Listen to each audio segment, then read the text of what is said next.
Welcome to the Monthly Minute. Thanks for joining.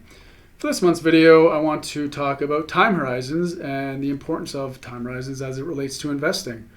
So whenever we open up a new account for a client, the three obvious questions are: what are the goals? What's the objective of this money?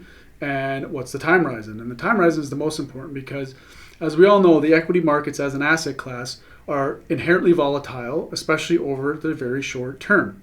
Okay, now that is evidenced here by this bar chart. So this is going back to 1929, so almost 100 years of data.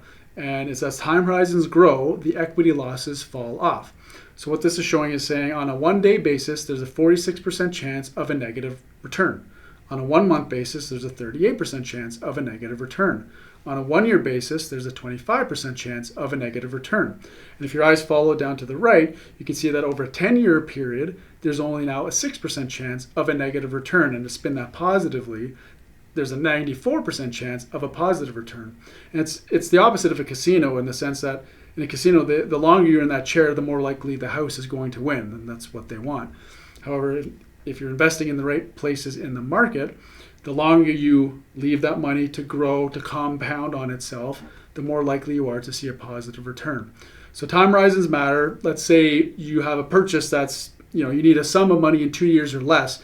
Me being a prudent portfolio manager, I would not allocate that to the equity market just because of how volatile it can be over the short term. You would hate to need that money and a month before the markets have a fit. So me being the portfolio manager, I would find a different solution that fits that objective and hopefully achieves your goal. But that's why time horizons matter. The longer we stay in the market, the more likely we are to see a positive return. Hope this helped. Thanks for watching.